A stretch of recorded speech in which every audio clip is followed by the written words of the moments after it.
नमस्कार, 5 की पंचायत में आपका स्वागत है। मैं हूं प्रखर श्रीवास्तव।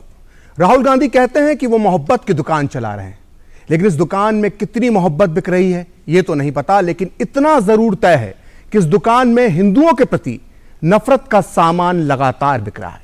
जी हां, पिछले कुछ दिनों से या कहें कई दिनों से कांग्रेस और इंडिया अलायंस के नेता हिंदू धर्म और सनातन धर्म का अपमान कर रहे हैं। पहले डीएमके के नेता उदयनिधि ने सनातन धर्म की तुलना मच्छर, मलेरिया, डेंगू और कोरोना से की। उदयनिधि के इस बयान का कांग्रेस नेता चिदंबरम के बेटे कार्ति चिदंबरम और कांग्रेस अध्यक्ष खड़गे के बेटे प्रियंक खड़गे ने समर्थन किया। करना विरोध चाहिए था। यहां तक कि कर्नाटक सरकार में मंत्री प्रियंक खड़गे ने तो सनातन धर्म को एक बीमारी की तरह बता दिया। अब राहुल गांधी की इस तथाकथित मोहब्बत की दुकान में नफरत का सामान बेचने के लिए आगे आए हैं कांग्रेस के वरिष्ठ नेता और कर्नाटक के गृह मंत्री जी परमेश्वर। भले ही इनके नाम में परमेश्वर है, लेकिन इनका आज का बयान हिंदू धर्म को अपमानित करने वाला है। जी परमेश्वर ने आज बोला है कि इस ब्रह्मांड में कई धर्मों का उदय हुआ, लेकिन हिंदू धर्म का उदय कैसे हुआ, किसने किया, इस पर आज तक सवालिया निशान लगा हुआ है। परमेश्वर ने आगे कहा कि बौद्ध और जैन धर्म का जन्म इस देश में हुआ है। इस्लाम और ईसाई धर्म के बारे में भी पता है, लेकिन हिंदू धर्म की उत्पत्ति कब हुई इस बारे में नहीं पता। लेकिन परमेश्वर को यह नहीं पता कि तारीख तो उसकी तय होती है जिसका जन्म होता है, जो मनुष्य द्वारा रचित हो, जिसके जन्म की तिथि हो सकती है, लेकिन जिस धर्म को ईश्वर ने ही सृष्टि के साथ बनाया हो उसकी तिथि कैसे ज्ञात हो सकती है। जो अनादि हो, जो अनंत हो, उसकी तिथि कैसे निकाली जा सकती है। सवाल कई हैं और इन्हीं सवालों के जवाब आज हम 5 की पंचायत में उठाएंगे। आज यह सवाल उठेगा कि आखिर कांग्रेस और विपक्ष के नेता कब तक करते रहेंगे हिंदू धर्म और सनातन का अपमान। क्या यह सिर्फ एक दो नेताओं की महज बयानबाजी है या फिर इसके पीछे कोई और राजनीति है। लेकिन चर्चा से पहले देखते हैं कि जी परमेश्वर के बयान पर किस तरह की प्रतिक्रियाएं सामने आई हैं।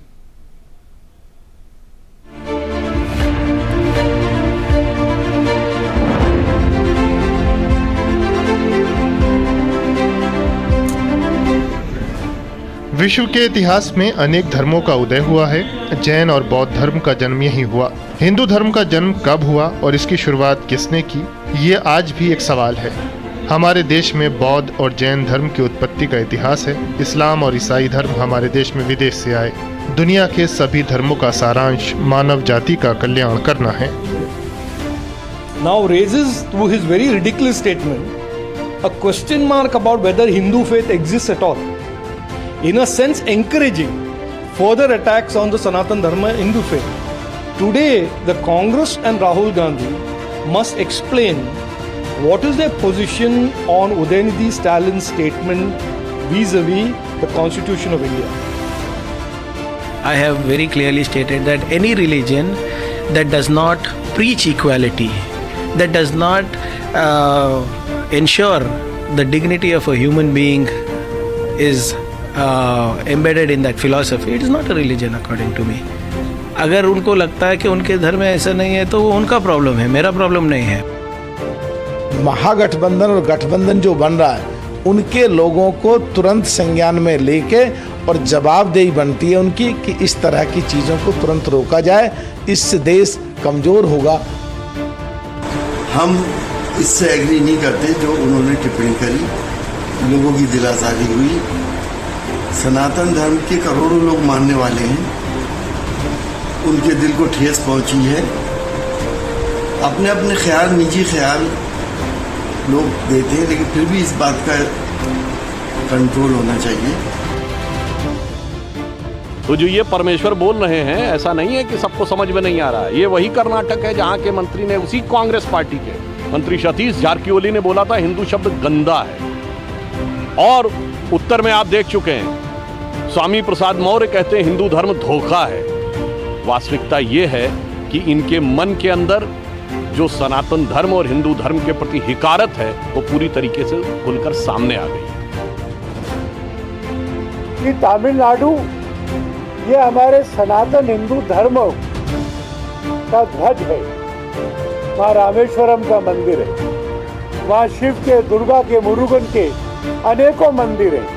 सनातन से कोई विरोध नहीं है। चुनावों के समय ऐसा विरोध नकली खड़ा किया जा रहा है। तमिलनाडु की जनता भी इस बहकावे में नहीं आएगी, कर्नाटक की जनता भी नहीं आएगी, और हम सारे देश में सनातन का ये भाव जगाकर इनके षड्यंत्र को असफल कर देंगे।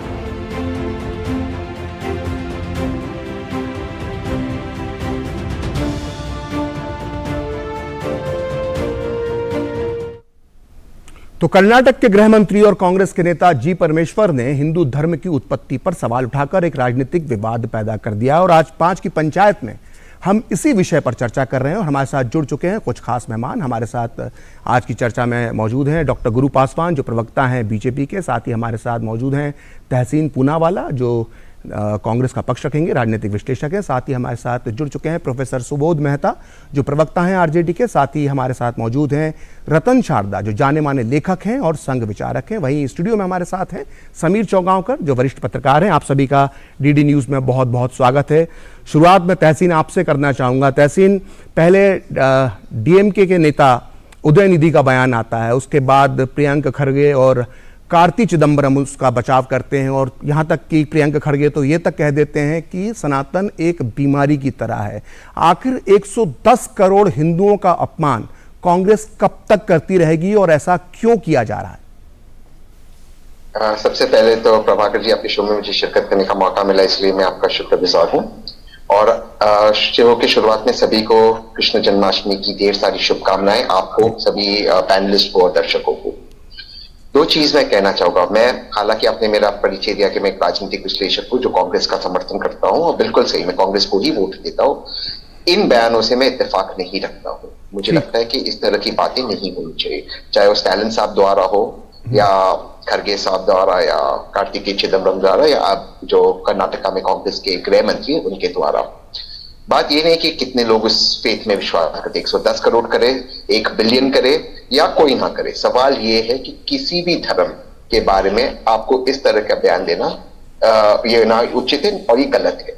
ठीक, इसे रिवर्स कर देते। मान लो किसी ने कहा कि जो महिलाएं बुर्का में है वो मलेरिया की तरह है, डेंगू की तरह है या मस्कीटो की तरह है, हम कहेंगे कि गलत है, ये हेट स्पीच है। अगर कोई ये बात क्रिश्चियनिटी के लिए कहे तो हम कहेंगे गलत है। तो जो बात उसके लिए गलत है, हेट स्पीच है, और ये सुप्रीम कोर्ट ने मेरे केस में डिफाइन किया है हेट स्पीच का है, तो वो हिंदू धर्म के लिए भी गलत है। गलत गलत होता है, उसमें कोई जस्टिफिकेशन नहीं होता। ये सबसे पहली बात। दूसरी बात, मेरी एक पॉलिटिकल एडवाइस है कांग्रेस को, भाजपा को हराना है, एनडीए को हराना है, वर्तमान सरकार को बदलना बेहद जरूरी है अगर देश को आगे ले जाना है। और बहुत सारे मुद्दे, मणिपुर के मुद्दे जो दूरदर्शन पे आप लोग उसकी चर्चा करते हैं, महिलाओं के मुद्दे हैं, इकोनॉमी के मुद्दे हैं, बेरोजगारी के मुद्दे, हम उन मुद्दों पर कॉन्सेंट्रेट करें। किसी के धर्म में बातचीत करने का हमें कोई अधिकार नहीं। तीसरा, हर धर्म, हर वे ऑफ लाइफ में रिफॉर्म्स होनी चाहिए और होते भी है, लेकिन अगर किसी धर्म में मैक्सिमम रिफॉर्म्स हुआ है हमारे देश में, मैं अपने देश की बात करता हूँ, वो है हिंदू धर्म। आज पावन दिवस है, भगवान कृष्ण का आज जन्मदिन मनाया जाएगा कुछ समय बाद। भगवान कृष्ण तो ब्राह्मण नहीं थे ना, ठीक, भगवान राम भी तो ब्राह्मण नहीं थे। उल्टा भगवान राम ने रावण को मारा जो एक ब्राह्मण थे, फिर भी हम उनकी पूजा करते हैं। तो देखिए, मैक्सिमम रिफॉर्म्स तो हमारे हिंदू धर्म में हुआ है ना भारत के अंदर। तो ये चीज कहना कि हिंदू धर्म पीछे, मुझे लगता है हमें इससे बचना चाहिए, इस पर बातचीत नहीं होनी चाहिए। हम एक सिविलाइज डिबेट कर सकते हैं, हर चीज पे डिबेट होनी चाहिए, नो डाउट। डिबेट हर चीज पे होनी चाहिए, सिर्फ हिंदुइज्म पे नहीं, हर चीज पे होनी चाहिए, और सिविलाइज तरीके से। किसी को मच्छर, मलेरिया, कोरोना, कोविड कहो, ये मेरे हिसाब से डीह्यूमनाइजिंग है, ये गलत है और ये नहीं होना चाहिए। ठीक है तहसीन, आपने बहुत अच्छी बातें कही और मैं भी आपकी बात का समर्थन करता हूं जो आपने कहा। लेकिन जो आपने जो मुद्दा उठाया कि जब बुरखे पर या किसी और विषय पर बोला जाता है तब किस तरह की प्रतिक्रिया होती है, एक उदाहरण है कि एक महिला बीजेपी नेता ने एक टीवी डिस्कशन में एक जो बातें कही थी, उसके बाद किस तरह से पूरे देश में पत्थर फेंके गए, ये पूरे देश ने देखा। लेकिन इस तरह की प्रतिक्रिया उदयनिधि स्टालिन के बयान पर नहीं हुई। दूसरी बात जो मैं आपसे कहना चाहता हूं, जो आपकी बातों से मुझे झलक रहा है और मेरा सवाल भी ये महत्वपूर्ण है कि क्या ऐसा तो नहीं है कि कांग्रेस के जो समर्थक हैं या कांग्रेस के नेता हैं या कांग्रेस की विचारधारा के समर्थक हैं, उन्होंने एक तरीका निकाल लिया कि दक्षिण के जो नेता होंगे वो हिंदू विरोधी बयान देंगे, और जो उत्तर भारत के नेता हैं जब वो टीवी डिबेट में बैठेंगे, चाहे वो बयान दे रहे होंगे किसी मीडिया हाउस को, तो वहां पर वो इन बयानों की निंदा करेंगे जैसे कि आपने की। जी तहसीन। नहीं, मैं तो वेस्टर्न इंडिया से हूँ, ना उत्तर से हूँ ना दक्षिण से हूँ। तो आप मुझे कहा, देखिए भारत है ना, उत्तर भारत और दक्षिण भारत, भारत एक है। सबसे पहले तो भारत है, मुझे लगता भारत में कोई डिवाइड है, इंडिया में कोई डिवाइड है। लेकिन देखिए, मैं सोचता हूँ कि एक मिनट मोरालिटी को हम बाजू में रखते हैं, एक मिनट, हालांकि ये गलत है मॉरल, लेकिन अब पॉलिटिकली इसके बारे में सोचिए, हम क्या कर रहे हैं। इतने सारे मुद्दे ऑन द प्लेटर है। गुरु प्रकाश जी मेरे बहुत अच्छे मित्र हैं, रोज मेरी उनसे डिबेट होती। परसों दिल्ली में मेरे उनसे फिजिकल डिबेट हम लोग की एक कार्यक्रम में। इतने मुद्दे सरकार को घेरने के लिए हमें मौका मिलता है आपके जैसे शो में, हम क्यों इन मुद्दों में जा रहे हैं? अगर रिफॉर्म्स हम चाहते किसी भी वे ऑफ लाइफ में, तो वो रिफॉर्म्स की चर्चा हम आराम से कर सकते हैं। इस तरह से किसी को मच्छर कहना, क्या ये उचित है? लेकिन तहसीन, जिस तरह से बोला जा रहा है ना जी, अनायास नहीं बोला जा रहा है। जो उदयनिधि ने जो भाषण पढ़ा था, वो उनके पास पूरी स्क्रिप्ट थी और वो स्क्रिप्ट लिखकर गए थे और उस भाषण को वो पढ़ रहे थे। ये सोचिए, जो मेरा सवाल यही है कि दक्षिण में द्रविड़वाद के नाम पर आप जो है वो सनातन धर्म का अपमान करो, और यहां जो उत्तर भारत के या पश्चिम भारत के कांग्रेस के नेता और समर्थक हैं, वो टीवी डिबेट्स में बैठकर जो है वो सनातन धर्म का पक्ष रखें और ये कहें कि हम इन बयानों से सहमत नहीं है। लेकिन ये लगातार नहीं चलेगा, ये बार बार कहने से कोई फायदा नहीं होगा, क्योंकि लगातार इस तरह के बयान आ रहे हैं। खैर, हमारे साथ गुरु पासवान जी मौजूद है। गुरु पासवान, आपने बात पूरी सुनी तहसीन की, आपको क्या लगता है कि क्या वजह इस तरह की प्रतिक्रियाएं लगातार सामने आ रही है विपक्ष की तरफ से? नहीं, देखिए प्रखर जी, और आपने बिल्कुल सही कहा कि ये एक आइसोलेटेड इंसिडेंट नहीं, ये एक पैटर्न का हिस्सा है, एक पूरी की पूरी ट्रेजेक्ट्री है, जिसके तहत हम देखते हैं कि कभी स्वामी प्रसाद मौर्य हिंदू धर्म के संबंध में कुछ कहते हैं, कभी सतीश जारकिहोली कुछ कहते हैं, कभी गोपाल इटालिया कुछ कहते हैं। आखिरकार हर रोज डेली बेसिस पे 100 करोड़ 110 करोड़ हिंदुओं को अपमानित करने का ठेका कांग्रेस पार्टी ने लिया है क्या? मैं पूछना चाहता हूं, कांग्रेस पार्टी को कम से कम प्रेरणा लेनी चाहिए। राष्ट्रपिता महात्मा गांधी अपने आप को पूरे सम्मान के साथ सनातनी हिंदू कहते थे। राम मनोहर लोहिया कहते थे कि भाई सरयू के तट पे हमें रामायण पे प्रसंग करना चाहिए, चर्चा करनी चाहिए। रामकृष्ण और शिव उनका एक लेख है। तो मुझे लगता है कि बार बार इस प्रकार से, और मैं आपके भी व्याख्या को सुन रहा था, और ऐसा आरोप लगाया जाता है कि उत्तर में सनातन अलग है, दक्षिण में सनातन अलग है। ये इससे बेहूदी बात, इससे ज्यादा बेबुनियाद और बेतार्किक बात कोई और हो नहीं सकती है। अगर ऐसा होता तो दक्षिण भारत में जन्म लिए हुए आदि शंकराचार्य ने देश के चारों दिशाओं में मठों का संस्थापन क्यों किया होता? मैं पूछना चाहता हूं, आप बताइए मुझे कि तमिलनाडु में रामेश्वरम का मंदिर है, दक्षिण में ही तिरुपति तिरुमला है। तमाम ऐसे मठ मंदिर हैं जो दक्षिण भारत में मजबूती के साथ खड़े हैं, लेकिन इसके बावजूद इसको जस्टिफाई करने के लिए, इसके जस्टिफिकेशन के लिए बार बार ऐसा कहा जाता है कि नहीं भाई, दक्षिण में सनातन की व्याख्या अलग है, उत्तर में सनातन की व्याख्या अलग है, पूर्व में सनातन की व्याख्या अलग है, पश्चिम में सनातन की व्याख्या अलग है। ये इससे ज्यादा तर्कहीन, तथ्यहीन कोई बात हो नहीं सकती है। दूसरी बात प्रखर जी, हमें समझने की आवश्यकता है, बार बार ये सामाजिक न्याय का आवरण दिया जाता है कि भाई समाज में गैर बराबरी है, समाज में समानता नहीं है। हम स्वीकार करते हैं इस बात को।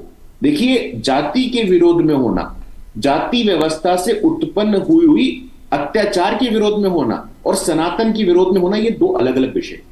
वाल्मीकि कौन थे? वाल्मीकि अगड़ी जाति के थे, उन्होंने रामचरितमानस की कल्पना की। वेद व्यास कौन थे? अगड़ी जाति के थे। महाभारत जो हम पढ़ते हैं उस किसने लिखा है? तो इस डिबेट में जाने का मतलब नहीं है कबीर से बड़ा कोई सोशल रिफॉर्मर हुआ है क्या?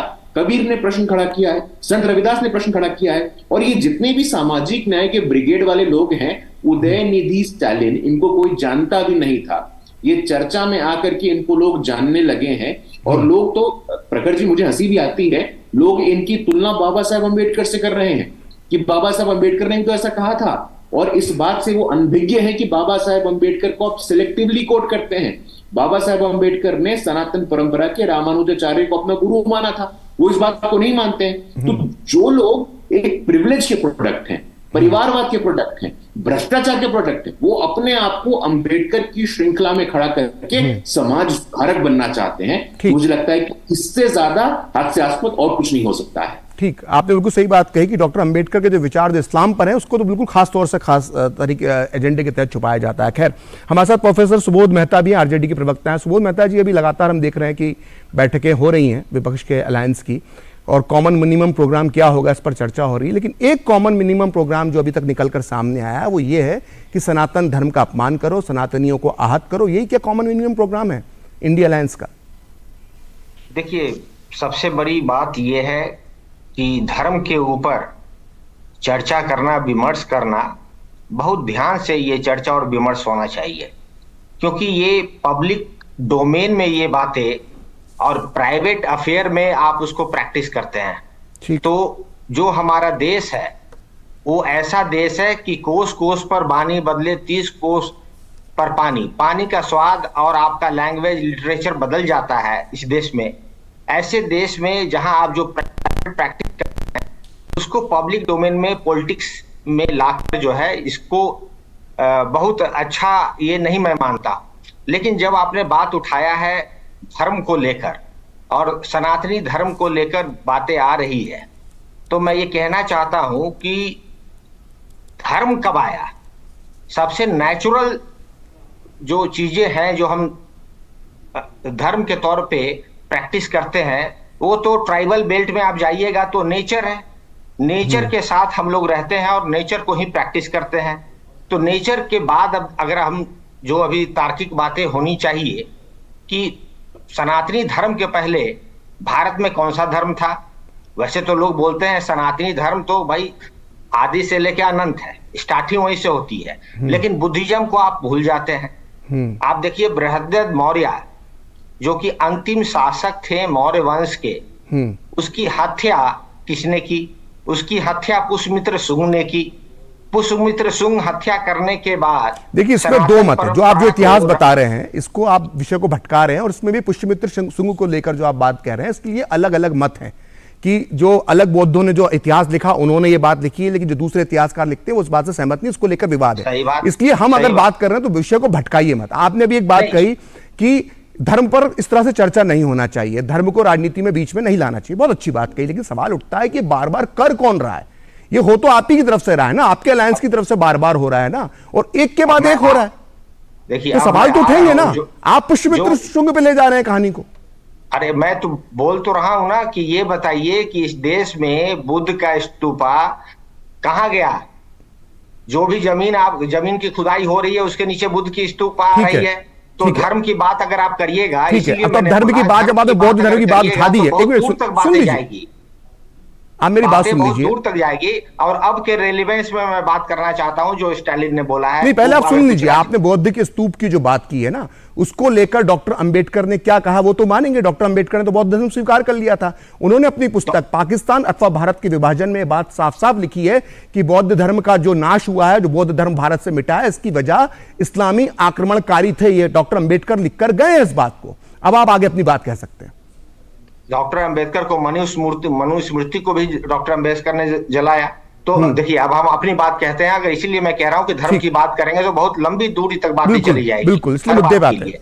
लेकिन जो बातें कही गई है स्टालिन को लेकर और उसने बाद में ट्वीट भी किया है, तो मेरा ये मानना है कि जो बातें कह रहा है वो उस बातों को अगर आप ठीक से कॉन्टेक्चुअलाइज कीजिए।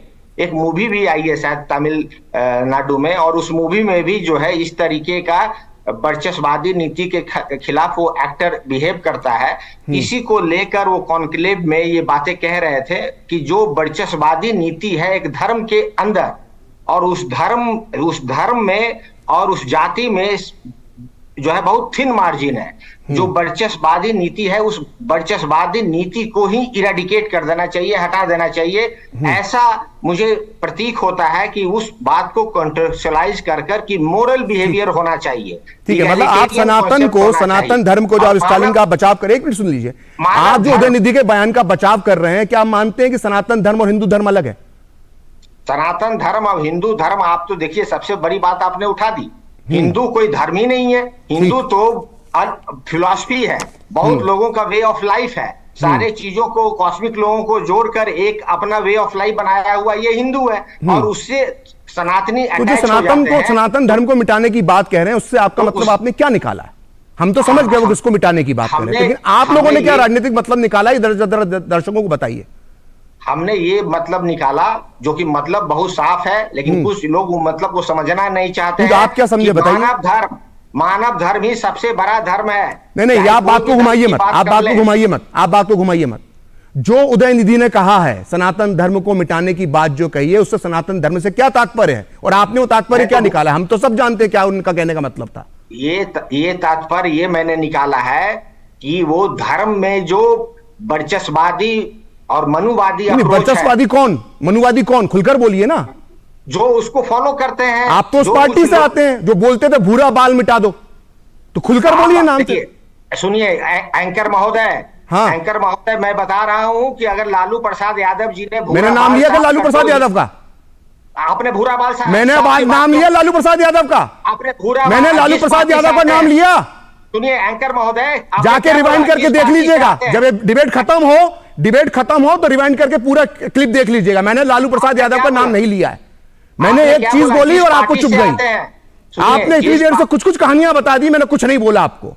आप ये बताइए कि सनातन धर्म में जो आप वर्चस्ववाद की बात करें, वर्चस्ववादी कौन है, पहले आप ये मनुवादी कौन है, सीधे बोलिए ना। आप तो जाति की राजनीति करने के लिए बैठे हुए हैं ना बिहार में। जिस पार्टी से आते हैं इसका मतलब क्या हुआ? आप जिस पार्टी से आते हैं ये कहने का इसका मतलब क्या हुआ? आपको नहीं मालूम भूरा बाल को मिटा दो किसने नारा दिया था और किस पार्टी ने कहा था? आप ला सकते हैं प्रमाण, कुछ आप लाइए, मैं आप प्रमाण ला दीजिए, नहीं बोला था। आपके 90 के दशक में आपकी पार्टी के कार्यकर्ता चिल्ला चिल्ला के गांव में बिहार के बोलते थे कि नहीं बोलते थे कि भूरा बाल मिटा दो? गुरु प्रकाश जी कहना चाह रहे हैं, चलिए छोड़िए, गुरु प्रकाश जी कुछ कहना चाह रहे हैं, गुरु प्रकाश जी बताइए। लाइए, मैं चैलेंज करता हूं, इस चलिए छोड़िए ना, बातों को भटकाइए मत। इतिहास में आप तो पुष्यमित्र शुंग तक चले गए थे, मैं तो सिर्फ 23-24 साल पीछे गया हूं, उसमें आपको तकलीफ होने लगी। गुरु प्रकाश जी हो रही है, आप गलत बात कह रहे हैं। गलत बात नहीं कह रहा हूं, गलत बात नहीं कह रहा हूं। भारत में लाखों लेख, लाखों समाचार इस तरह के लिखे गए हैं। आप मुझ पे अटैक कर रहे हैं, लाखों समाचार निकाल के दिखा दूंगा मैं। भारत के हर पेपर में लिखा गया है, हर अखबार में लिखा गया है कि किसने कहा था भूरा बाल मिटा देना चाहिए। किसके कार्यकर्ता? मैंने लालू प्रसाद यादव का नाम नहीं लिया है, मैंने लालू प्रसाद यादव का नाम नहीं लिया है। अरे आप गुरु प्रकाश जी, पार्टी का नाम ले रहे हैं, गुरु प्रकाश जी, क्या हुआ? गुरु प्रकाश जी आप कुछ कहना चाह रहे हैं? 23 साल पहले की बात कर दी। अरे भैया सुनिए, ये देखिए, ऐसा है कि अब जिस प्रकार से जस्टिफिकेशन का दौर चल रहा है, ये उदयनिधि स्टालिन जिस चर्चा में भाग ले रहे थे, उस सेमिनार का थीम क्या था? उस सेमिनार का विषय क्या था? इरेडिकेशन ऑफ सनातन धर्म, सनातन धर्म का सर्वमूल सर्वनाश। ये बोलने में आपको क्या दिक्कत है भाई? अगर आपके अंदर थोड़ी भी चेतना होती तो आपके इंडिया अलायंस का एक सामूहिक प्रेस कॉन्फ्रेंस होता और प्रेस कॉन्फ्रेंस करके आप इससे अपने आप को अलग करते। क्या आपने किया? नहीं किया। इसका मतलब ये स्पष्ट है, देखिए, ये तुष्टीकरण की राजनीति करने वाले लोग हैं। और राष्ट्रीय जनता दल जो बिहार में सरकार में है, मैं बता देना चाहता हूं कि पूर्णिया बिहार में है, वहां शुक्रवार की छुट्टी होती है। ये तुष्टीकरण का आलम है बिहार में कि पूर्णिया में शुक्रवार की छुट्टी हो रही है। तो मुझे लगता है जो तुष्टीकरण से लाभ लेना चाह रहे, भैया बीच में मत बोलिए, प्रोफेसर आपको अवसर मिलेगा भैया, आपको अवसर मिलेगा सर, आपको अवसर मिलेगा सर। आप विरोध चेक कर लीजिए, ये कह रहा हूं। अरे ठीक है, तो आप बोलिएगा ना बीच में। आप प्रोफेसर हैं, मैं भी शिक्षक हूं सर, तो थोड़ा हम लोग सम्मान और मर्यादा की दायरा का पालन करें। इसीलिए ये बिहार में ये दौर है और इनको मजबूर होना पड़ा। मैं नेशनल टेलीविजन पे ये दावे के साथ कहता हूं कि 10 दिन पहले बिहार की सरकार एक ज्ञापन लेकर के आई थी कि छठ की छुट्टी को कम किया जाएगा, दिवाली की छुट्टी को कम किया जाएगा, तीज की छुट्टी को कम किया जाएगा। इनको मजबूर होना पड़ा और उस नोटिफिकेशन को वापस लेना लगा। देखिए, हमें समझने की आवश्यकता है प्रखर जी, देश को समझना चाहिए कि सिर्फ और सिर्फ सनातन विरोधी नहीं है ये लोग, इनकी मानसिकता में तुष्टीकरण से लाभ भी लेना है, तुष्टीकरण करना है, एक वर्ग को तुष्टीकरण करके उनका वोट लेना है, समर्थन लेना है और इनको गाली देना है। ठीक है, हमारे साथ रतन शारदा जी भी मौजूद हैं, जाने माने लेखक हैं और संघ के विचारक हैं। रतन शारदा जी, जो इस तरह के बयान लगातार आ रहे हैं, एक के बाद एक बयान जो सामने आ रहे हैं, इसके पीछे किस तरह की मानसिकता है? क्या ये हिंदू फोबिक एक जो शब्द है, इस पर अब चर्चा का समय आ गया, ये हिंदू फोबिक जो मानसिकता है ये प्रकट हो रही है, क्या हम मान सकते हैं? हिंदू फोबिया तो खड़ा करने की कोशिश हो रही है प्रखर जी। पहले मैं साधुवाद देना चाहूंगा तहसीन पूनावाला ने को, जिन्होंने बिना किसी लाग लपेट के अपनी बात बहुत साहस के स्पष्ट रखी। मुझे दुख है कि उसके अलावा आचार्य प्रमोद कृष्ण है जिन्होंने इस तरह के बयान का विरोध किया, तो ऑफिशियल स्पोक्सपर्सन भी रह चुके हैं, लेकिन इनकी आवाज नकार खाने में तूती के बराबर है। कोई कांग्रेस में इनकी आवाज को तवज्जो नहीं देता, ना इनके ना प्रमोद को, क्योंकि उनको समझ ही नहीं है कि किस दिशा में किस ध्वंस में जा रहे हैं। मैं आपको दो कोट करूंगा। एक व्यक्ति ने कहा, the people are race tuberculosis of the people, ferment of social decay, bacillus virus toxin consumptive parasites which poison the infected Nazi Germany's body politic. ये कहा हिटलर ने, और उसने कहा the ultimate goal must be to remove the Jews altogether. बिल्कुल। और इन्होंने क्या कहा? उदयनिधि ने कहा dengue, mosquitoes, malaria, corona which should be eliminated we have to eradicate Sanatan Dharma rather than oppose it, ये इनकी कहना है। अब आते हैं दूसरे तर्क के ऊपर, जिसमें थोड़ा सा रोकना, मतलब आप ये कह रहे हैं कि फिर फांसीवादी मानसिकता का आरोप जो सामने वालों पर ये लोग लगाते हैं, इंडिया अलायंस के लोग, असल में खुद ये फांसीवादी मानसिकता के हैं। ये नरसंहार का न्योता है। इसी नरसंहार के न्योते से ज्यूज को खत्म किया गया था। इसी नरसंहार के नौके को पहले जब इन्होंने ब्राह्मणवाद के नाम पे रोटियां सेकी, अब उनको लगा इससे काम नहीं चला, खुल के ब्राह्मणवाद हिंदू के विरोधी था।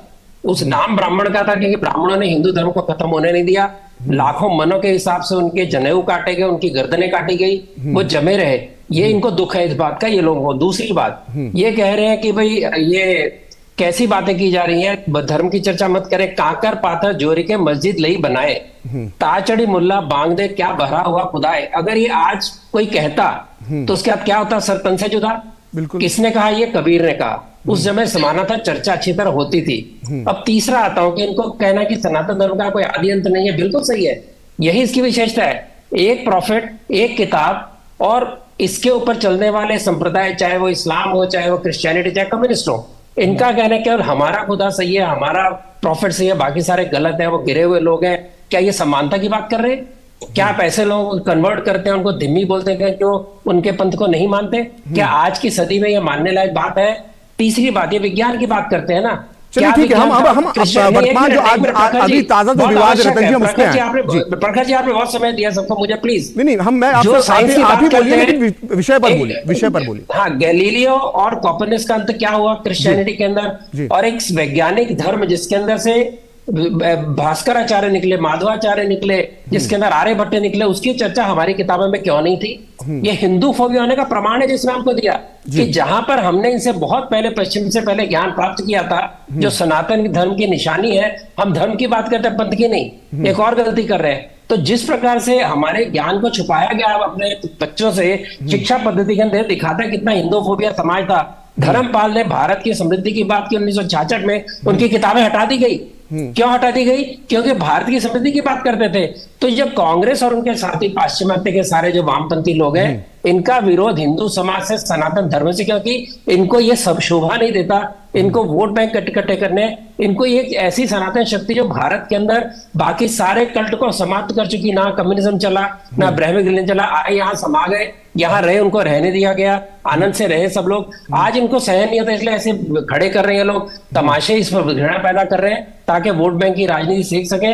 ये इस बात की सारी समस्या है। ठीक, हमारे साथ समीर चौगांवकर साहब भी हैं। समीर जी, आप पूरी राजनीति को समझते हैं, उत्तर की भी, दक्षिण की, और पश्चिम से भी आप आते हैं तो पश्चिम की राजनीति को भी समझते हैं। तो तहसीन जो अपने लिए कह रहे थे वो आपके पर भी लागू होती है। असल में जो एक के बाद एक बयान आ रहे हैं, हिंदू विरोधी बयान आ रहे हैं, और हम देख रहे हैं कि उसमें एक पैटर्न है कि जो उत्तर भारत के नेता, उनके बयान अलग तरह के होते हैं और दक्षिण भारत के नेताओं के बयान अलग होते हैं। तो इसके पीछे मकसद क्या है, इसके पीछे राजनीति क्या है, आप क्या देखते हैं इसको? देखिए, कांग्रेस के अंदर दो वर्ग है, एक उत्तर भारत के नेता है और एक दक्षिण भारत के नेता है। उत्तर भारत के नेता हिंदू धर्म के बारे में थोड़ा चिंता रखते हैं, क्योंकि उन्हें पता है कि उत्तर भारत से हिंदुओं का उन्हें वोट चाहिए। इसलिए कमलनाथ अपने यहाँ पर बागेश्वर बाबा की कथा करवाते हैं, कहते हैं कि 82% अगर हिंदू हो गए तो हिंदू राष्ट्र तो होगा ही। हिंदू धर्म का सम्मान करते हैं।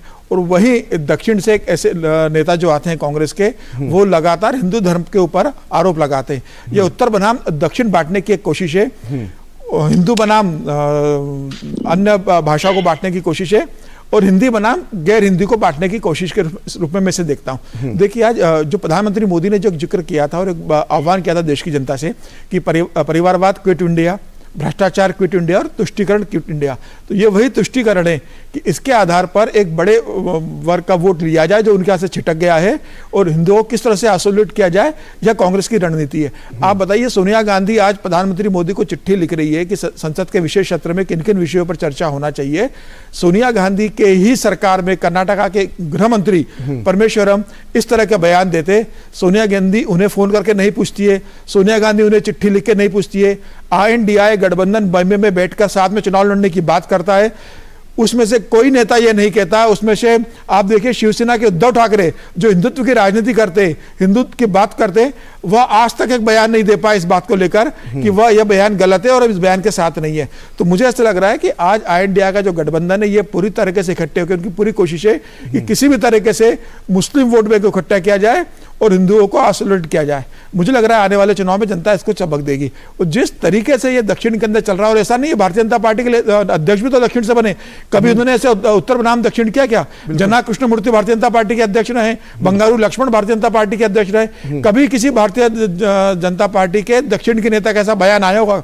तो भारतीय जनता पार्टी जहां पूरे देश को जोड़ने का काम कर रही है, वही कांग्रेस की कोशिश है कि किस तरह से हिंदू बनाम मुस्लिम कर दिया जाए, हिंदू धर्म को आइसोलेट कर दिया जाए और चुनाव के अंदर अपने वोट बैंक को वापस लिया जाए। ठीक है तहसीन, आपने पूरी बात समीर जी की सुनी होगी और इस बात में इसलिए भी इनकी बात में इसलिए दम नजर आता है तहसीन, क्योंकि तमिलनाडु कांग्रेस के जो अध्यक्ष हैं अलागिरी, उन्होंने जनवरी 2022 में एक बयान दिया था, टीवी इंटरव्यू में उन्होंने ये बात कही थी कि कांग्रेस और DMK का गठबंधन का जो पॉलिटिकल एजेंडा है वो सनातन को नष्ट करने के लिए वो एजेंडा है। ये खुद तमिलनाडु कांग्रेस के अध्यक्ष अलागिरी ने कहा था। फिर भी आप कहते हैं कि नहीं, ये एक या दो लोगों के बयान है, ये पूरी रणनीति के तहत किया जा रहा है। अव्वल तो समीर जी से मैं बिल्कुल इत्तेफाक नहीं रखता हूँ। दो चीज देखिए, समीर जी ने कहा कि मुसलमानों के तुष्टीकरण की राजनीति है। मैं जानना चाहता हूँ बड़े विनम्रता से, कौन सा मुसलमान इस चीज से खुश होगा, क्रिश्चियन या सिख या कोई आदमी औरत थर्ड जेंडर इस चीज से खुश होगा कि आप किसी को मच्छर की तरह मारना चाहते हो? कोई इससे खुश नहीं होगा। अगर मुसलमान को एम्पावर करना है तो आप मुसलमान के लिए स्कूल बनाए, कॉलेज बनाए, नौकरियां दीजिए, इससे थोड़ी मुसलमान खुश होगा। कौन सी बात है? ये तर्क क्यों लाना बीच में जरूरी था? तो कहीं कहीं जो कुछ राजनीतिक विश्लेषक है या कभी कभी भाजपा के जो समर्थक है या भाजपा के प्रवक्ता है, वो भी किसी और टेंजेंट पे चले जाते हैं और वो भी गलत है। मुसलमान को इससे क्या लेना देना, इस मामले से कोई लेना देना। दूसरी चीज, भाजपा अपने आप को कम से कम हिंदुओं का रक्षण या हिंदुओं के पक्ष में बोलने वाली पार्टी ना कहे। महेश शर्मा जी ने, आदरणीय महेश शर्मा जी ने फ्लोर ऑफ पार्लियामेंट क्या कहा था? मां सीता का कोई सबूत नहीं है, फ्लोर ऑफ पार्लियामेंट कहा था। माननीय प्रधानमंत्री उस वक्त बैठे थे पार्लियामेंट के अंदर। जो शब्दों का प्रयोग नरेश अग्रवाल ने राज्यसभा में भगवान श्री राम, भगवान विष्णु, भगवान शिव के लिए किया था, अरुण जेटली जी, स्वर्गवासी अरुण जेटली जी खड़े होकर कहे कि इनको जेल में होना चाहिए। जेल में होना तो बहुत दूर की बात है, भाजपा ने उनको उत्तर प्रदेश का सबसे बड़ा नेता बनाया। कृपा शंकर सिंह जी वहां पर खड़े हुए थे जब ये दावा किया गया था कि 26/11 के अटैक्स और किसी ने नहीं, RSS ने किया था। कृपा शंकर सिंह आज भाजपा के सबसे बड़े नेता है महाराष्ट्र के अंदर, देवेंद्र फडणवीस जी के बाद उनके नॉर्थ इंडिया का फेस कृपा शंकर सिंह। तो कम से कम भाजपा इस चीज पर बात ना करे कि वो हिंदुओं का रक्षण करते, वो बिल्कुल हिंदुओं का रक्षण नहीं करते। ऐसा कोई सगा नहीं जिसको भाजपा ने ठगा दिया। आपने भाजपा पे आरोप लगा दिया, मैंने आपको टोका नहीं, मेरे को लगता है आपके आरोप पूरे हो गए, लेकिन मेरे सवाल का आपने जवाब नहीं दिया। कांग्रेस अध्यक्ष अलागिरी जो तमिलनाडु कांग्रेस के अध्यक्ष हैं, वो खुद कह रहे हैं अपने मुंह से कि हमने और DMK का जो अलायंस है उसका पॉलिटिकल एजेंडा जो है वो सनातन धर्म को नष्ट करना है। आप उस सवाल का जवाब नहीं दे रहे हैं, आप पूरी कहानी आपने बता दी मुझे। मैं बिल्कुल दे रहा हूँ। और खुद राहुल गांधी जी कहते हैं कि वो जनेऊधारी ब्राह्मण है, तो फिर राहुल गांधी जी पे मैं यकीन करूँ ना, इन पे क्यों यकीन करूँ? अच्छा, तो राहुल गांधी का बयान क्यों नहीं आया अभी तक? वो जो बात समीर जी कह रहे हैं कि सोनिया जी ने चिट्ठी लिख दी और सब बातें बताई, तो एक बयान इस पे भी दे देते हैं। वो अलग मामला है। ये मोहब्बत की दुकान में कब तक सनातन का अपमान होगा? उन्हें एक बयान तो देंगे। ये दिक्कत देखिए क्या, देखिए तहसीन दिक्कत क्या हो रही है, आप महाराष्ट्र से आते हैं, दिक्कत क्या हो रही है कि शिवसेना और शरद पवार ने ये बात समझाई राहुल गांधी जी को कि आप जो है वीर सावरकर पर बयान देना बंद कर दें। ठीक है, राहुल गांधी ने उसका बयान देना बंद कर दिया, लेकिन जो मिडिल लेवल के जो नेता हैं कांग्रेस के, जिनको कुछ नेताओं को वरिष्ठ भी कह सकते हैं, उनके बयान आना बंद नहीं हुए। इसलिए मैं बार बार कहता हूं कि राहुल क्या कहते हैं क्या नहीं कहते, लेकिन उसके अलावा लोग जो कह रहे हैं वो बहुत मायने रखता है। आप उसको इस तरह से किसी को, राहुल को इसलिए नहीं कह सकते कि नहीं वो उन्होंने तो नहीं कहा। जिनके साथ वो अलायंस कर रहे हैं, जिनके साथ बैठकें कर रहे हैं, उसमें क्या हो रहा है ये सब दिखाई दे रहा है बयानों के माध्यम से हमें। बिल्कुल, आपने बिल्कुल सही कहा और इस परसेप्शन को करेक्ट करना चाहिए। लेकिन ये बात पे है कि भाजपा के अंदर कुछ नेता है जिन्होंने रामजादे या दूसरे शब्द का मैं प्रयोग नहीं कर सकता आपके चैनल पे, क्या है, और माननीय प्रधानमंत्री जी ने उनको फटका लगाई, तो क्या वो भाजपा का ऑफिशियल स्टेटमेंट हो? खुद VK सिंह जी, जनरल फटकार तो लगाई ना, राहुल गांधी का कोई बयान आया? राहुल गांधी ने फटकार, KC वेणुगोपाल ने कहा कि गलत है, फटकार लगाया। KC वेणुगोपाल और राहुल गांधी को क्या आप एक स्तर पे रख रहे हैं? मैं ये नहीं कह रहा KC वेणुगोपाल कोई छोटे नेता, बड़े नेता, सम्मानीय नेता है, लेकिन राहुल जी को बोलना चाहिए ना। अगर लगातार एक के बाद इस तरह के सहयोगी गठबंधनों के बयान आ रहे हैं, इनसे बेहतर तो ममता बनर्जी निकली कि कम से कम एक तीखा बयान तो दिया उन्होंने। नहीं, कांग्रेस ने बहुत कड़क रुख अपनाया। दूसरी बात जो आप मुस्लिम तुष्टीकरण कह रहे हैं कि मुस्लिम तुष्टीकरण के लिए नहीं किया जाता है, असल में फिर क्यों किया जाता है? किसको खुश करने के लिए किया जा रहा है? फिर ये सवाल भी बनता है। कुछ नहीं, ये लोग भाजपा के ट्रैप में पड़ते हैं, मैं बता रहा हूं। अब ये देखिए, ये इंडिया भारत क्या डिबेट है? कोई डिबेट का विषय है? वो कल प्रेसिडेंट ऑफ भारत आ गए, डिबेट में सारी इंडिया अलायंस पड़ गई। अरे आप सरकार को घेरो ना दूसरे मुद्दों पर, तो ये फंस जाते हैं, भाजपा ट्रैप लगाती है और इस ट्रैप में फंसते हैं। ठीक है, भाजपा ट्रैप लगाती है और फंस जाते हैं। इसका जवाब मैं गुरु पासवान से ले लेता हूं। गुरु पासवान, एक लास्ट चीज जी बोलिए। ये जो मैं इस चीज पर भी ऑब्जेक्शन लेता हूँ, स्टालिन साहब कहते हैं कि वो पेरियार या अंबेडकर जी के रास्ते पर चल रहे। देखिए उदयनिधि स्टालिन जी, आप पेरियार और अंबेडकर साहब से इत्तेफाक रखो या ना रखो, अलग विषय है, आप उन पर डिबेट कर सकते हैं, पर दोनों सेल्फ मेड मैन थे ना, दोनों डायनेस्ट नहीं थे। स्टालिन साहब इसलिए उस पोजीशन पे क्योंकि उनके पिताजी मुख्यमंत्री और उनके पिताजी से मुख्यमंत्री ये करुणानिधि है। मैं एक चीज स्पष्ट कर दूं, मैं आपको एक चीज स्पष्ट कर दूं, मैं एक बात स्पष्ट कर दूंगी कि जब आप डॉक्टर अंबेडकर की और पेरियार की जब तुलना करते हैं तो मेरा इसमें थोड़ा सा मैं उसका विरोध करता हूं कि पहली बात तो दोनों में ठीक है, जो उन्होंने योगदान दिया पेरियार ने समाज में जागृति के लिए, वो अलग जगह पर है, लेकिन डॉक्टर अंबेडकर जो थे वो मानवतावादी थे। मैं आपको 5 अंतर दोनों के बीच में बता देता हूं कि डॉक्टर अंबेडकर मानवतावादी थे, उन्होंने कभी नहीं कहा कि ब्राह्मणों का संहार कर लो, कि पेरियार के इस तरह के वक्तव्य मिलते हैं कि ब्राह्मणों को मार दो। इसके अलावा अंबेडकर ने कभी भी आर्य और द्रविड़ थ्योरी पर भरोसा नहीं किया, लेकिन पेरियार ने इसको माना। इसके अलावा पेरियार लोकतांत्रिक नहीं थे, लेकिन डॉक्टर अंबेडकर बहुत ज्यादा लोकतांत्रिक थे और लोकतंत्र पे जबरदस्त तरीके से भरोसा रखते थे। इसके अलावा पेरियार के भारत विरोधी विचार थे, उन्होंने भारत के नक्शे फाड़े हैं, उन्होंने भारत के तिरंगे का अपमान किया है, उन्होंने देश के 2 टुकड़े करने की बात की है, लेकिन डॉक्टर अंबेडकर ने कभी ऐसी बात नहीं कही। इसके अलावा डॉक्टर अंबेडकर कभी भी भाषाई आधार पर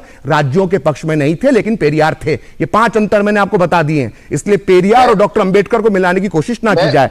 मैं वो नहीं कह रहा हूं, मैं कह रहा हूं आप उनसे ये असल में यही हो रहा है ना कि दक्षिण के पेरियार के नाम पर उत्तर भारत में जो अंबेडकर को मानने वाले लोग हैं उनको कंफ्यूज कर रही है कांग्रेस, दोनों की तुलना करके कंफ्यूजन फैला रही है। मैं वही तो कह रहा हूं कि ये बहुत बड़ी साजिश है, ये भारत को 2 हिस्सों में बांटने की साजिश है।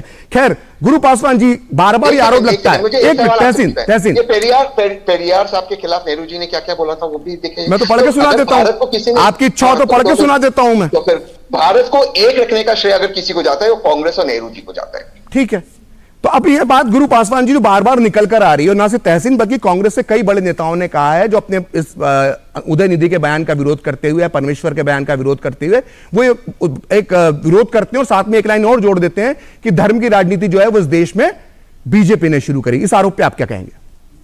नहीं देखिए, काफी लंबा चौड़ा अभी हम लोगों ने भाषण सुना तहसीन जी का, और हम लोग भाषण नहीं मेरे भाई, सुनिए, नहीं अरे आप बोल रहे थे, ठीक है, अब आप प्रोफेसर हैं, आप लेक्चर दे दीजिए।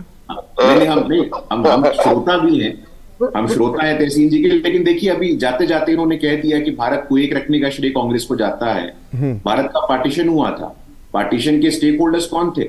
विभाजन विभीषिका स्मृति दिवस हम मनाते हैं, तो भारत के विभाजन का भी श्रेय कांग्रेस पार्टी को जाता है। तो ये कहना कि भारत को एक रखने का श्रेय कांग्रेस पार्टी को देना चाहिए, मुझे लगता है इस पर पुनर्विचार करने की आवश्यकता है। दूसरा, आपने कहा कि हिंदू धर्म के प्रति आपने पूरे एक फेहरिस्त बता दी कि भाई नरेश अग्रवाल क्या बोले, फलाना क्या बोले, ढिमकाना क्या बोले। मैं बता देना चाहता हूं प्रखर जी, आपके शो के माध्यम से मैं दावा करता हूं पूरी विनम्रता के साथ मैं दावा कहता हूं कि हिंदू प्रेम के लिए हमें किसी से प्रमाण पत्र लेने की आवश्यकता नहीं है। देश ने देखा है, सनातनियों ने देखा है, हिंदुओं ने देखा है, राम मंदिर का आंदोलन अपना खून और पसीना बहा करके किसने सींचा है, ये पूरे देश के सामने है। इसलिए हिंदू प्रेम के लिए हमें किसी से पाठ पढ़ने की आवश्यकता नहीं है, किसी से प्रमाण पत्र लेने की आवश्यकता नहीं है। तीसरी बात और आखिरी बात, देखिए प्रखर जी, हमें समझने की आवश्यकता है, और मैं आपका आभार व्यक्त करता हूं कि बाबा साहेब अंबेडकर को जो लोग सेलेक्टिवली पढ़ते हैं, यही किया गया है, महापुरुषों को सेलेक्टिवली पढ़ा गया है। उनके थॉट्स ऑन पाकिस्तान हम नहीं पढ़ेंगे, उनके रिडल्स ऑफ हिंदुइज्म हम जरूर पढ़ेंगे, उनके पाकिस्तान और पार्टीशन ऑफ इंडिया हम नहीं पढ़ेंगे, जहां पे वो स्पष्ट रूप से कहते हैं कि बुर्का वेयरिंग वुमेन, जो महिलाएं बुर्का पहन करके भारत के सड़कों पे चलती हैं, it's an indication of slavish mentality, गुलामी मानसिकता का प्रतीक है। उन्होंने पूरे 4-5 पन्ने इस विषय पर लिखे हैं। समझ देखिए, सिटीजनशिप अमेंडमेंट एक्ट हो, 370 हो, तमाम बार उन्होंने बोला है, लेकिन सिलेक्टिवली महापुरुषों की वर्सेस को उठाना और अपने एजेंडा और अपने पॉलिटिक्स के हिसाब से उनको कोट करना, मुझे इसका विरोध करना चाहिए, लगातार विरोध करना चाहिए। ठीक है, प्रोफेसर सुबोध कुमार मेहता, हम जब पहले जो चर्चा कर रहे थे, अब इस चर्चा को जब आगे बढ़े तो समीर ने एक बात कही कि मुस्लिम वोट बैंक के लिए या मुस्लिम तुष्टीकरण के लिए ये सब किया जाता है, क्योंकि लगातार जब इस तरह के बयान आते हैं तो ये बार बार विपक्षी गठबंधनों पर आरोप लगता है कि मुस्लिम तुष्टीकरण के लिए ये सब किया जा रहा है।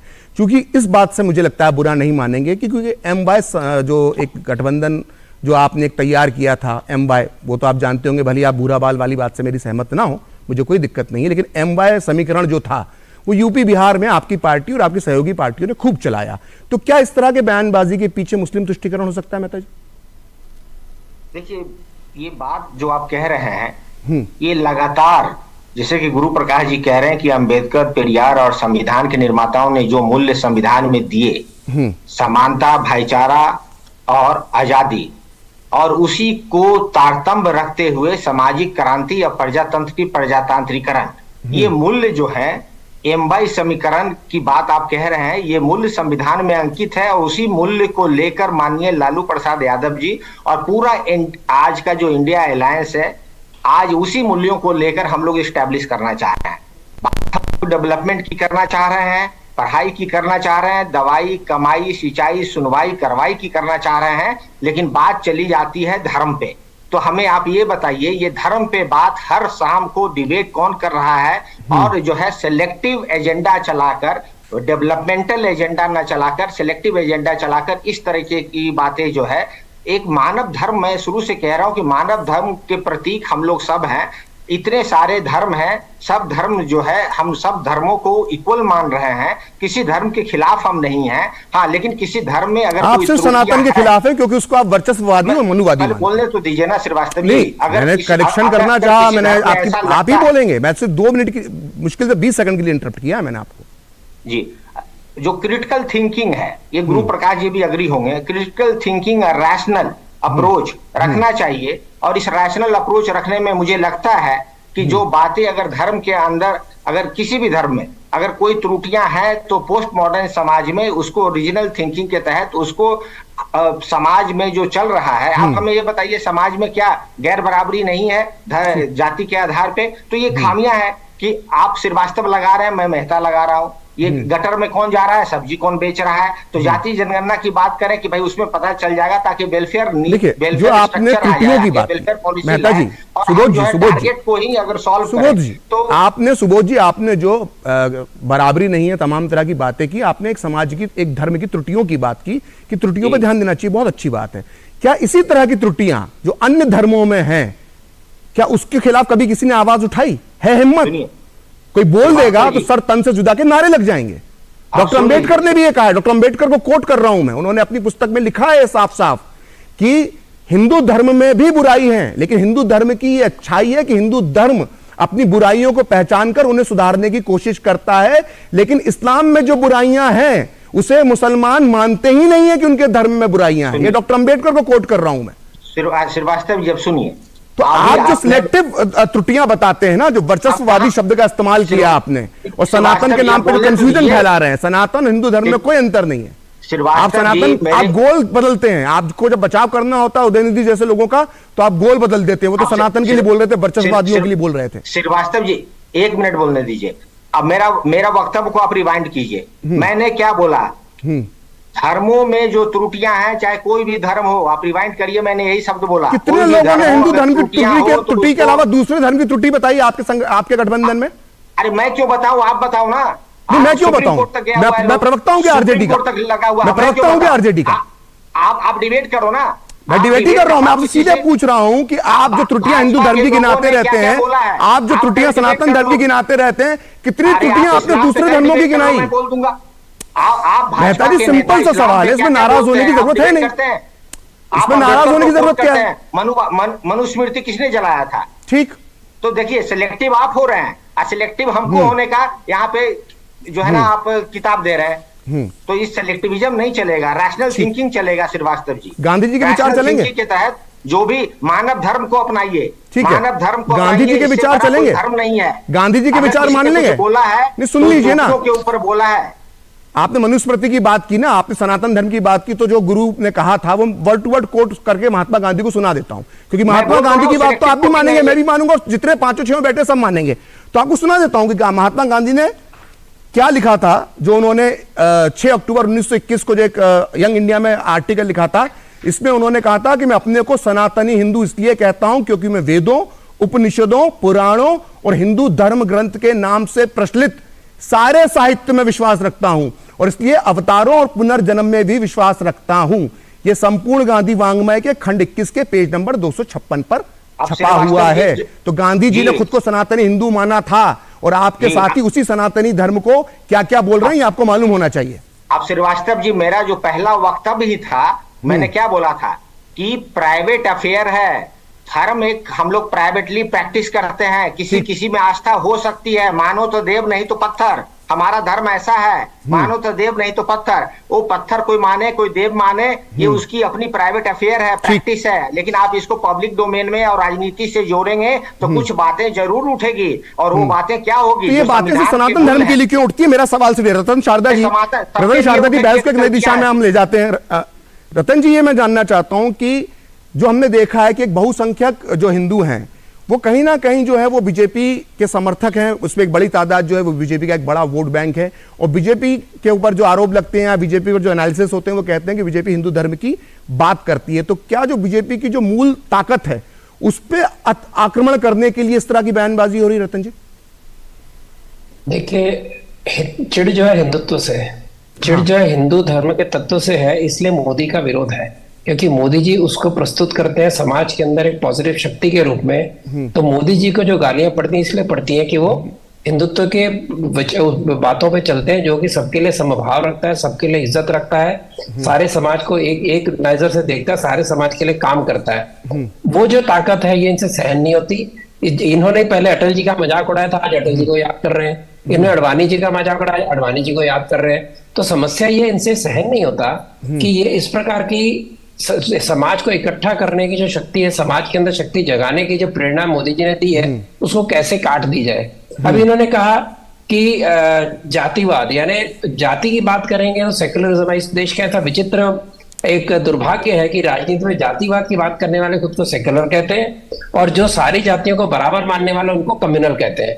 इन्होंने कहा कि जैसे भी आपने बात की अम्बेडकर जी को, तो मैं जरा याद कराना चाहूंगा, पेरियार जो है उसने सारी राजनीति अपनी जो है वो आर्यन रिलीजन थ्योरी पे खड़ी की, जबकि अंबेडकर पहले व्यक्ति जिन्होंने आर्यन रिलीजन थ्योरी का विरोध किया। इन्होंने कहा कि सब धर्मों पे बात होनी चाहिए, अगर बुद्ध की बात किसी इस्लामी देश में होती बुद्ध जिंदा बचते क्या। ये भारत की महानता है कि हर गुरु हर पंथ को स्वागत किया गया। अफगानिस्तान में बुद्ध मत को मानने वालों का क्या हुआ हम जानते हैं। और ये जो क्रिटिकल थिंकिंग की बात करते हैं, जैसे आपने कहा कि इस्लाम और क्रिश्चियनिटी की क्रिटिकल थिंकिंग कहाँ गई, इन्होंने कहा डिबेट करो। क्या इनकी हिम्मत है उस डिबेट में आने की? क्या आपकी हिम्मत है डिबेट लेने की? क्योंकि सबको अपनी जान प्यारी है। और आखिर में तहसीन जो कहा कि बड़ी बड़ी बातें सबने हमारे नेताओं ने विरोध कर दिया, मैं जानना चाहूंगा कि राहुल गांधी जो दिन रात मोहब्बत की दुकान की ट्वीट्स करते हैं, उनको समय नहीं मिला ट्वीट करने का। यूरोप चले गए कि उन्होंने ट्वीट किया कि इसके बारे में कई इनके खुद के बड़े बड़े नेता, छोटे मोटे छोड़िए, सुरजेवाला, दिग्विजय सिंह, क्या भी छोटे मोटे नेता है? क्या इनकी बातें जो हिंदू समाज का एक जो अपमान किया जाता है, हिंदू धर्म का अपमान किया जाता है, क्या इन्होंने कहा वोटर हमारे राक्षस है जो बीजेपी को वोट देते हैं, उसका किसी ने उत्तर दिया? नहीं दिया। तो घृणा की राजनीति फैलाना ये बंद करें। जैसे तहसीन ने कहा कि बहुत सारे मुद्दे जिस पर बीजेपी को गिरा जा सकता है। मैं खुद ये बात बार बार कहता हूं, अपने सारे विरोधी मित्रों को कहता हूं कि आप अर्थ वाली राजनीति करिए, अनर्थ वाली राजनीति करिए। सनातन का झगड़ा किसने शुरू किया? अभी प्रोफेसर साहब ने कहा ना कि ये आप धर्म के ऊपर राजनीति करते हैं। सनातन को खत्म करने की, सनातनियों को खत्म करने की, मच्छरों को किसने शुरुआत की? आप बैल मुझे मार किसने कहा? तो कृपया इस प्रकार की राजनीति से बाहर आए। आपको इसका नुकसान हो कि हिंदू समाज अब सहन नहीं करेगा। मैं स्पष्ट कह रहा हूं, हिंदू समाज है तो सेक्युलरिज्म है। जिस दिन हिंदू समाज माइनॉरिटी होगी, जो पूर्णिया का एग्जांपल दिया, केरल के एग्जांपल है, तमिलनाडु के एग्जांपल है, सारे भारत में होगा। तो कृपया इस तरह की राजनीति ना करें। कश्मीर तो पास हो गया, उसकी तो बात ही नहीं करते हम। मैं तो आज प्रेजेंट के आपको उदाहरण दे रहा हूं, बंगाल में क्या हो रहा है। तो कृपया इस तरह की राजनीति से बचे। हिंदू समाज जागेगा तो इनकी सारी राजनीति समाप्त हो जाएगी। ठीक। तहसीन, जो आप बार जो भी आपने पूरी बातचीत सुनी उसमें बार बार जो अभी आपके हम सुबोध मेहता जी बार बार जो बात कही, उन्होंने वर्चस्ववादी बात की कही। उन्होंने कहा कि मनुवादी जो सोच है उसके खिलाफ इस तरह का एक बयान दिया गया है। स्टालिन के बयान का बचाव करते हुए, उदयनिधि के बयान का बचाव करते हुए मेहता जी ने बात कही। क्या आप इस बात से सहमत हैं? और दूसरी बात मैं कहना चाहता हूं कि जो लोग कह रहे हैं कि ये जो वर्ण व्यवस्था है उसके खिलाफ दिया गया बयान है, लेकिन जो जाति की राजनीति इस देश में करते हैं, जो सबसे ज्यादा जिन्होंने जाति की राजनीति की है, जिन्होंने जातिवाद का बीज इस देश में बोया है, जिसको खाद पानी दी है उत्तर प्रदेश और बिहार जैसे राज्यों के अंदर, वही सब जो सहयोगी हैं वो कांग्रेस के साथ बैठे हुए हैं जो जातिवाद की राजनीति करते थे। सुबोध भाई ने जो बात की वो उससे मैं एग्री करता हूं कि सुबोध भाई ने जिस तरह से बात की उस तरह से स्टालिन साहब को बात करना चाहिए। बिल्कुल हमारे मुल्क में कास्ट की समस्या है, उसमें कोई दो राय नहीं है, और इस बात से मैं आपके इत्तेफाक नहीं रखता हूं कि जो जातिवाद की राजनीति की वो उत्तर प्रदेश या बिहार की रीजनल पार्टीज ने की। अगर लालू प्रसाद यादव जी ने कोई काम अच्छा किया है वो है पिछले जाति के लोगों को ताकत देने का काम किया है। लालू प्रसाद यादव एक आइकन है इस मुल्क। सभी पिछड़ी जातियों की बात कर रहे हैं आप?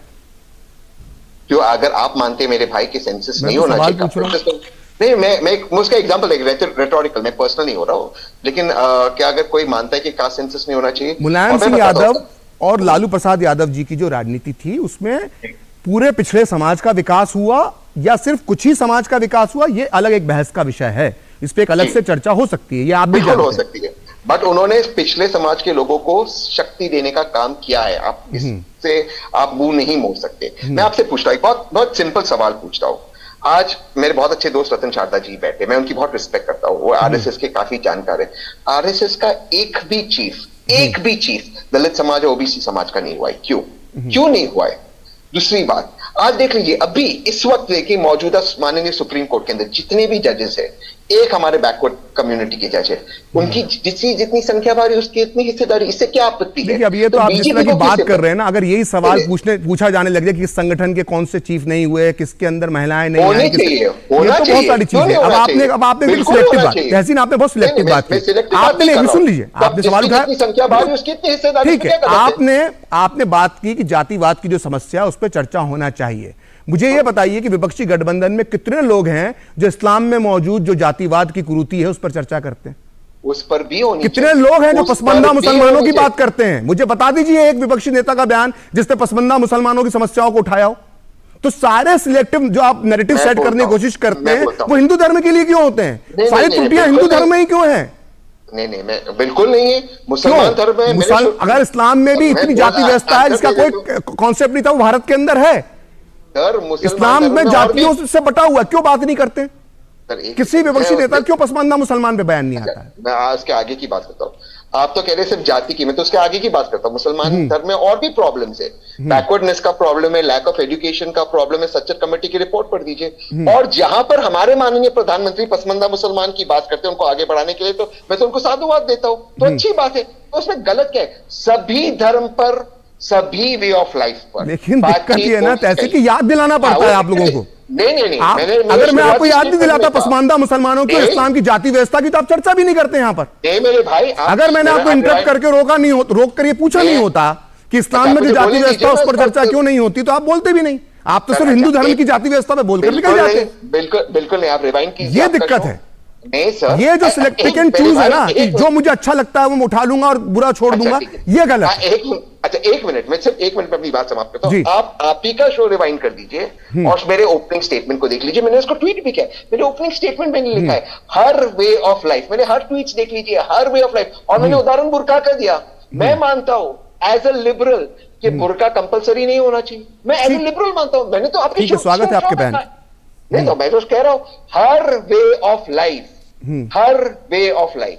और मैंने आपके शो पे कहा अगर सबसे ज्यादा इस पावन धरती में किसी ने रिफॉर्म देखा है वो हिंदू समाज ने रिफॉर्म देखा। मैंने आपके शो में क्या आप खुद रिवाइंड? बिल्कुल, ये बात आपने कही थी, मुझे याद है। ठीक है, गुरु पासवान जी, समय कम है, गुरु पासवान जी से मैं कर लेता हूं। गुरु पासवान जी, बार बार जो आरोप लग रहे हैं, जो वर्चस्ववाद की बात की मेहता जी ने, ये बार बार बीजेपी पर आरोप लग रहा है कि जिस हिंदुत्व की या जिस सनातन धर्म की कल्पना करती है बीजेपी, उसमें वो ब्राह्मणवाद या वर्चस्ववाद की बात उसके अंदर उसकी सोच में शामिल है। इस आरोप पर आप क्या कहेंगे?